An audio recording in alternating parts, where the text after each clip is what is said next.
3 mars, ngriuni për vendin tuaj. Rama është në panik dhe është në intrusnit madhe. Përse nuk ka ardhur në Manhattan, sepse thuaj se gjithë familja e tij ka zbarkuar dje në Manhattan, janë parë nga shqiptar, bashkëshortja e tij me problematik të madhe me pastrim parash te hapi bank, vllai i tij dhe djali i madh. Arsyet që familjarët e tij janë këtu mund të jenë arsye shëndetësore, çka vën pozitë të vështirë sepse në çdo vend të botës familja kryeministrore duhet të ketë besim te shëndetësia e vendit vet, ose vinë për bizneset që i kontrollojnë çdo herë në vit, fitimet e tyre. Fakti që priten, udhtojnë, strehojnë tek ata që i kanë sponsorizuar politikisht, tregon që dëshira për të pastruar dhe për të mbajtur kontroll të milionave, larg qoftë miliardave të ballukut, edhe në SBA. Sepse dihet në radarët e agjencive amerikane, prekohesh këto emra, balluku, Linda e Surrelit, familjarët e Ramës, kanë lënë gjuhën. Ndërkohë, betejë e tij duket sikur është betejë e jetës. Ka filluar një përplasje të madhe me SPAK-un, duke bërë një autogol sepse SPAK kontrollohet nga amerikanët. Ky është fakt. Jo se të gjithë atje janë engjëj, por në krahasim me Seqinet, Taulan Ballat dhe Ramën ka nivel Einsteinësh. Shqiptarët shpresojnë që ndaj Ramës të ngrihen akuza, sepse ai është kreu i grupit, si grup i strukturuar kriminal. Natyrisht që përmes familjarëve të tij kërkon që të ringjallë dhe të mbaj lidhjet e vjetra me klanin e Sorosit dhe të josh fëmijët e llastuar të presidentit me projekte më të mëdha miliarda dollarësh. Por duket që nga Sazani arabët janë zbythur bashkë me Kushnerin. Nuk ka shans, sidomos tani mbas asaj që po ndodh në luftën në Iran. Në lidhje me luftën në Iran, do të mundohem, aq sa e kuptoj unë dhe me aksesin që kam, me dy emrat ndajnë Bolton dhe Bill O'Reilly, se çfarë realisht po ndodh. Si Bolton dhe O'Reilly e mbështesin veprimin e presidentit Trump. Natyrisht që demokratët do të jenë gjithmonë kundra. Ata thonë që duhet të ketë akt lufte nga Kongresi. Nuk ka pasur as nga Truman, as nga Nixon, nga George Johnson, pra as në luftën e Koreas, as në luftën e Vietnamit. Nuk është kërkuar ky akt i luftës nga Kongresi. Edhe nëse Kongresi e kalon, Senati duhen 60 vota. Nuk ka se si të ndodhë ndryshe, presidenti e ka këtë fuqi. Natyrisht që nuk mund të informonte të gjithë përpara aksionit, sepse do të dilte sekreti. Por Rubio dhe drejtori i CIA kanë informuar atë që quhet gangsterët, tetëshja gangsterëve. Ata dihet se kush janë, nëse diçka del, ata arrestohen. Ka një problem në lidhje me të majtën radikale amerikane se si po e kundërshton këtë veprim zoti Trump. Amerikanët duhet bien dakord që Khamenei ose personi që janë ndjaj dhe vrasja e tyre botën e bën më të mirë. Këtë duhet ta ndajnë të gjithë, qoftë demokrat, qoftë republikan. Motivet e Trump, natyrisht që politikë është gjithçka. Mund ta ketë bërë për sposimin e Epsteinit dhe majta mundet. Problemi është rezultati. Del që Izraeli ishte gati të godiste dhe do të godiste përpara amerikanëve. Anijet kishin shkuar.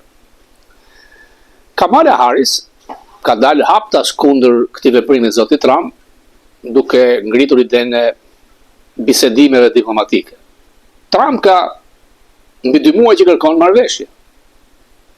Ajatollat nuk pranonin. Madje ata kanë përdhënuar për buzur Kushnerin, i cili nuk ka asnjë përvojë diplomatike në këtë biseda, dhe Trump e ka dhënë lejen për të goditur. Në qoftë se shikon fjalorin e të majtës, ka disa fraza që vinë nga K Street. K Street është rruga e lobingjeve të mëdha. Pra, what is next? E thonë në disa ekrane, personat ndryshëm. Ose, po rrezikojmë dhe vrasin binë tanë, edhe kjo gjithandej. Natyrisht që do të ketë edhe dëme kolaterale, edhe vrasje. Por fakti është që të majtët amerikanë, por dhe të majtët evropianë, do të kuptojnë një gjë. Irani nuk ka aftësi që të mbrohet. Nuk ka ngritur një avion, nuk ka rrëzuar një avion, ka dërguar drone, por Amerika ka po aq dronë të ati lloji dhe ka filluar të godas vendet arabe. Çka do t'i kushtoj, ku janë bazat amerikane. Trump ka thënë që janë shkatruar 1200 objektiva, do t'jenë 2400, do të fuqi më e madhe. Dhe duket që Mossadi dhe CIA din çdo lëvizje të ekipit drejtues të diktaturës irane.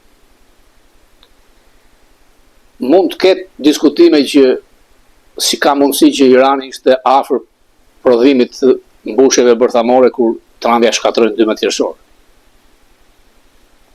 Mund t'i kenë hequr. Problemi është që Irani nuk e përballon dot fuqinë e madhe të ushtrisë amerikane. Dhe janë trembur Kina, Rusia. Në OKB, kreu e OKB-s ka kundërshtuar. OKB-ja nuk ka asnjë forcë. Nuk është efektive. Prralla. E vetmja gjë pozitive që bën OKB-ja janë vaksinat për fëmijët kudo në botë. Kaq. Tani në krahasim me presidentin Bush tek lufta e Irakut ka një ndryshim të madh. Në atë kohë, të gjithë mbështetën presidentin Bush, edhe media. Aleatët. Dhe Bush arriti që të ndërtonte kesin e tij përpara Kongresit, Senatit dhe mori 73 në mos gaboj ose 77 vota në Senat. Por ajo lloqasje e Irakut nuk mund të jap rezultate në Iran. Irani është një vend me 93 milion banor. Pers, origjinë e madhe. Dhe garda kombëtare, ushtria, forcat e sistemit diktatorial shkojnë nga 1 milion deri në 1.5 milion vetë. Natyrisht që CIA, Mossadi kanë filluar që të blejnë të tërheqin nga drejtuesit, po nuk dihet se sa përqind është kjo.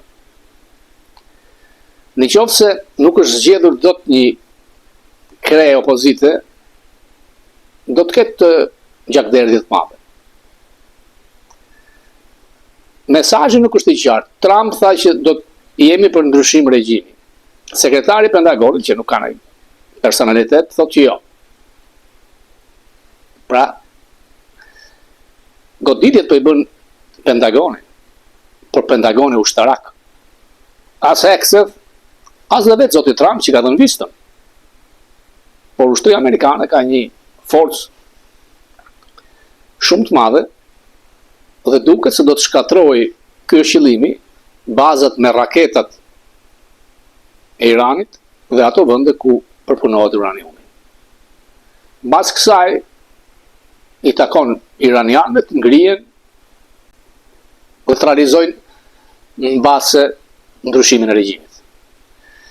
Sa gjatë do të qëndrojë zoti Trump, ky është problematik sepse do t'i duhet shkojnë në Kongres. Çfarëdo që të bëjë Trump, demokratët do të jenë kundër. Ju thash Kamala Harris, Mamdani, persona që s'kan asnjë fuqi,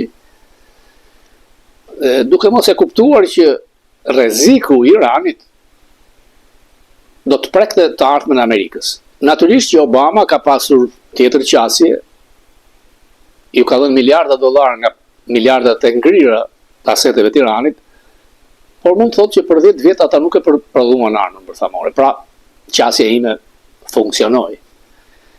Por një Iran me armë bërthamore prisht ekuilibrat e rajonit të botës. Amerika nuk do të lejon. Duhej një president si Trump. Pak narcisist, impulsiv, por që fundit e pati fuqinë që të merrte një vendim. Se si do të shkoj zgjidhja në Iran, askush nuk mund t'ja them. Ose analistët më të mëdhenj nuk e thonë dot. Ka disa emra që kanë dalë haptas kundër zotit Trump, si Tucker Carlson, Megyn Kelly, që kanë qenë yjet e Fox News, duke mbajtur anën e magës. Trump nuk do t'ja di. E dëmton kjo politikisht, Trump nuk do të zgjidhet më president. Mes mandati, nuk besoj se do të ndikohet nga ajo që do të dalë nga Irani.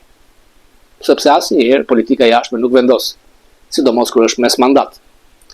Sot janë zgjedhjet primare në Texas, aty do të tregohet trendi edhe për në Senat.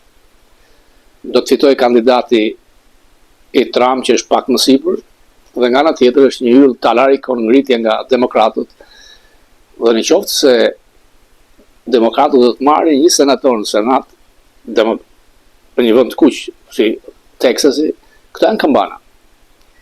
J.D. Vance nuk është parë në krah zotit Trump. Kërkon të rritë maj figurën e pastër me magën, por në qoftë se nuk mbështet Trump, nuk ka shans J.D. Vance. As Rubio. Po ka kohë, por republikanët do të kenë, se gara është e hapur. Është thënë se Irani, mbasi ka sulmuar Qiprën, mund të sulmojë Shqipërinë, ka një arsye sepse Rama mban 3.000 marksistë iranianë, por nuk ndodh sepse e vendi NATO-s. Në qoftë se ata do të godisnin një vend të NATO-s, është artikulli 5, gjithë vendet e NATO-s hyn në luftë me Iranin. Iranit kjo nuk i intereson. Këtë radhë Amerika nuk ka aleancë të madhe si që ka pasur në luftën e Irakut me Bush. Sepse personat që janë afër Trump nuk e kanë atë cilësi si ata persona që ishin në presidentin Bush, i vetmi nga presidentët modern që tregoi shenja kundër Izraelit, por në fund dhe ai. Dhe ideja këtu, mia do të vuaj, do të rritet çmimi i naftës, sot stoqet kanë rënë, gjithë e kanë parë kur kanë hapur telefonin se sa shumë ka rënë, por stoku aksionet ndryshojnë. Në qoftë se zoti Trump do ta zgjidh brenda 4 javëve, çdo gjë kthehet në normalitet, dhe Irani duhet gjejë dikë si Katami, ish presidenti i Iranit, që të jetë modern për reforma dhe jo anti-perëndimor dhe anti-Izrael. Ndryshe gjithkush do ta paguajë me jetë. CIA dhe Mossad kontrollon çdo gjë. Ushtria e Iranit jo vetëm që e korruptuar, mbas një krize shumë ekonomike, nuk e ka fuqinë që t'i rezistojë. Dhe ndërkohë, Kina po nxjerr mësime vetë, sepse është një lloj diktature si Irani, dhe po shikon si po shkërmoqet garda kombëtare, inteligjenca, përplasja. Ndaj Kina më shumë do të merret me problemet e veta të brendshme sesa me problemet ndërkombëtare. Rusia nuk ka forcë. Rusia është e përfshirë në konfliktin e Ukrainës dhe nuk ka zot, asaj vetë nuk e di se të dali. E turpshme është që Kushner dhe Witkoff, pas një përvojë diplomatike, një ditë bëjnë biseda me Rusinë e Ukrainën, ditën tjetër me Iranin. Por duket që janë biznes, sepse luhet në lojë $12 trilion mbas zgjedhjes së Ukrainës. Por ky vend i madh, me ndryshimin e Kongresit, demokratët zhvillojnë hetime, drejtësia, pra nuk lejon askënd që të shpëtoj, por Trump po bën atë që e kanë ndëruar 8 president. Goditi. Domethënë Trump nuk është vetëm flet. Trump flet, por dhe vepron. Ai duket si i fortë, ka qejf të duket si i fortë, por në fakt është i fortë. Dhe kjo tregohet. Pozitive ishte që Kanada e mbështeti më njëherë, Anglia gjysmë mbështetje, sepse në fund të fundit është nafta. Dhe në qoftë se do të stopohet shitja për Kinën, 80% e naftës kineze e Kinës merret nga Irani dhe me Rusinë, është një fitore për Trump, për republikanët, dhe pse MAGA nuk do donte një luftë. Ai ka thënë që mund të fuzë trupa. Trump i lëshon, më shumë e ka për të bërë trysni, por nuk besoj se do të futen trupat, sepse është e vështirë dhe do të përballëohesh me vrasjet mëdha që nuk e donte asnjë Amerikan dhe vetë zoti Trump. Edhe një çfarë ndodh në Shqipëri, ku e le konflikti me Iranin, me heq vëmendjen, ndaj përfitoi Rama dhe dërgoi familjen në Manhattan. Ja thash edhe një herë, nëse është për probleme shëndetësore, empati ka edhe për një familje kusaresh. Por nëse vin për pastrime milionësh që kanë ardhur çdo vit, ka zot. Dhe agjensit, në radarin e cilëve janë prekohesh, ju hulumtojnë. Pra, mungon transparenca në Shqipëri. Nëse Melania do të shkonte diku, do të dilte në media. Ashtu siç dolën filmimet e Vila e Sheut e lindës së Urrëlit. Rama është si kreu një grupi të strukturuar kriminal. Nuk ka ministër ti që nuk ka vjedhur miliona. Drejtor. Dhe disa shenja të dhëna nga figurat e Partisë Socialiste tregojnë që pakënaqësia e madhe është tek e majtë shqiptare. Rama urren Shqipërinë, urren shqiptarët, por shumica e shqiptarëve urren atë. Dhe asnjë nuk merret me atë artikull përbashkët me Vučić në media gjermane. Ky është Rama, kjo është fytyra e vërtetë e tij. Natyrisht që është e vështirë që të marrësh informacion kur familja kryeministrore vjen në Manhattan në New York, me këta takojnë, çfarë biznesesh kontrollojnë, ç'bëjnë, takime, por ka shumë shqiptarë, se që pa ndjen aeroport, se që kanë parë rrugët e Manhattanit. Dhe media lirë do të thotë gjithçka. Ashtu si nuk thanë që pse mori Rama me vete ministrin e pushtetit lokal. Për lidhje me Spakun. A do të ketë akuzë ndaj tij? Është ai në vështirësi nga docet e sinalozë e nga të këtu. Sepse që të vështirë se Rama gjithmonë vinte me familjen e tij. Ndash për vizita shëndetësore familjare, emra të tyre.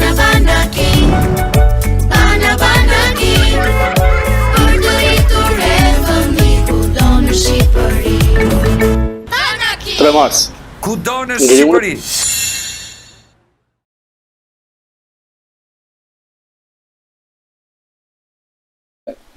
Ndash për kontrollet e biznesit.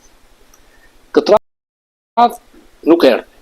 Si duket, ajo që i thot Pavoshi e kontrollon. Mbase vjen javës tjetër. Nuk e di. Kandili i tij ka kohë që ka filluar të shuhet.